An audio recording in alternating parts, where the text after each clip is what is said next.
Nobody expected the warning to come from them. Not Russia, not China, not even a rival arms manufacturer. It came from a country that avoids wars, avoids alliances, and avoids mistakes at all costs. Switzerland. Quietly, one of the most cautious defense buyers on Earth signaled that something was wrong with the world's most expensive fighter jet program. And the moment they did, every country still deciding on the F-35 should have stopped everything. Because this isn't really about a jet. It's about what happens when a nation discovers, too late, that it may have paid billions for power it doesn't fully control.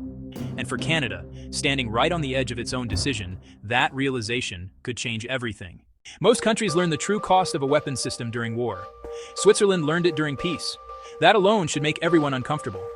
Because Switzerland is not reckless. It doesn't rush. It doesn't posture. It doesn't buy weapons to impress allies or send messages to rivals. It buys only what it believes it can fully control.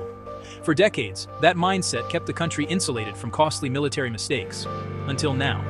Somewhere between the marketing brochures and the real-world contracts, Switzerland began to realize that the most advanced fighter jet ever sold wasn't behaving like a normal aircraft at all.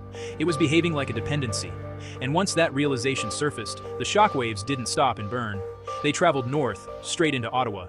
Canada is on the verge of locking itself into the same system, one that promises unmatched capability but demands something few nations ever calculate correctly: long-term surrender of control.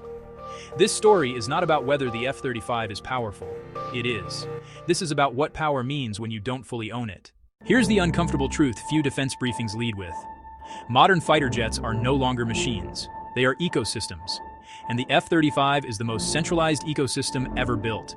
Every mission profile, every sensor calibration, every software update, every diagnostic check. They don't just live inside the aircraft. They live inside a digital architecture controlled elsewhere. That architecture is what Switzerland began questioning. Not loudly, not publicly at first, but persistently. And once you start asking those questions, the answers don't stay contained. Defense procurement usually fixates on acquisition costs. That's the visible number, the one politicians argue over. But, experienced buyers obsess over something else entirely. Predictability. Switzerland discovered that predictability is exactly what it doesn't have. Operating costs didn't just rise, they drifted, outside the country's ability to forecast or constrain them. Why? Because the F-35's cost structure isn't negotiated like a traditional aircraft. It's adjusted through a system driven by United States defense budgeting, global fleet decisions, and software roadmaps Switzerland does not vote on. When software requirements change, costs change. When maintenance protocols evolve, costs change. When supply chains reorganize, costs change. And those changes propagate outward automatically. That's manageable for a superpower. It's destabilizing for a country that plans defense spending decades in advance to avoid political shock. For Switzerland, that realization cut deeper than the numbers themselves. It suggested something far more unsettling.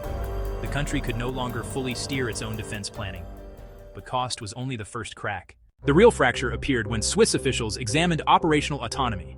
The F-35 is built on constant data exchange. That's its advantage, and its vulnerability. Mission data doesn't just originate in national systems. It syncs, it updates, it verifies externally. That means software sovereignty isn't theoretical. It's procedural. If access is delayed, updates wait.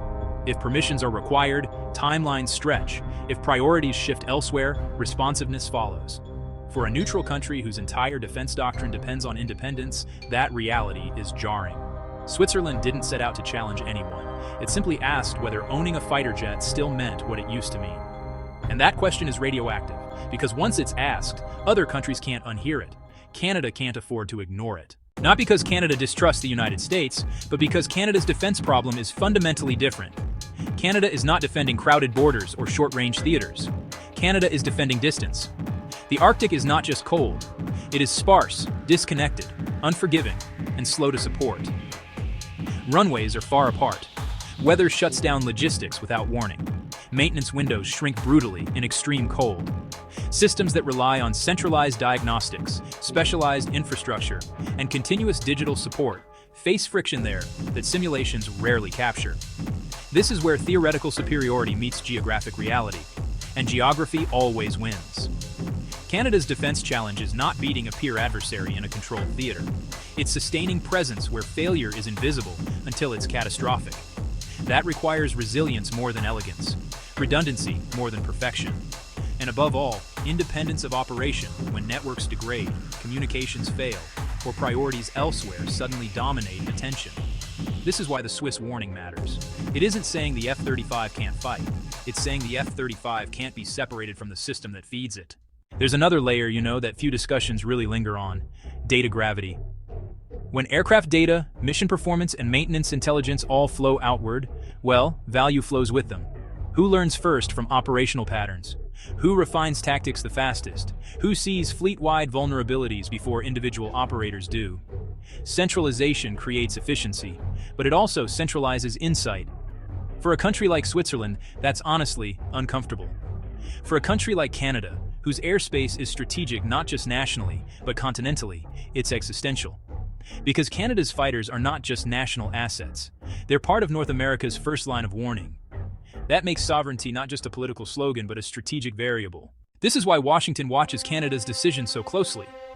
Not because one contract changes military balance overnight, but because precedent does. Canada walking forward confirms the model. Canada hesitating destabilizes it. Canada pivoting away fractures it. Other countries are watching, not for speeches, but for behavior. If a country as integrated, trusted, and strategically aligned as Canada signals discomfort, that discomfort becomes contagious. And defense planners everywhere, well, they understand contagion. What makes Switzerland's signal so powerful is its neutrality. It isn't posturing, it isn't bargaining, it isn't campaigning for alternatives. It's simply reporting friction between expectation and reality. That kind of warning is honestly the hardest to dismiss. Canada now stands at a moment few countries recognize until it's passed, the moment before lock-in. Once infrastructure is built, training pipelines established, and operational doctrine rewritten, reversal becomes politically impossible, even if doubts remain. That's why hesitation matters more than announcements. Delays matter more than speeches. Reviews matter more than press releases, because they signal that the decision is no longer just technical. It's philosophical. At its core, this debate asks a question modern defense rarely confronts directly. Is maximum capability worth minimum autonomy? For decades, the answer was just assumed. Now, it's contested. Switzerland didn't intend to start that contest, but it did. And Canada may determine how far it goes. This isn't about rejecting alliances. It's about defining boundaries within them. It's about deciding whether future air power belongs to nations or to systems, and whether sovereignty in the 21st century means flying the best machine or controlling the conditions under which it flies. Canada hasn't answered that yet. But time, budgets, and infrastructure don't wait forever. And once the choice is locked in, the debate ends, whether the doubts do or not. Switzerland discovered that early. Canada still has time, but not much.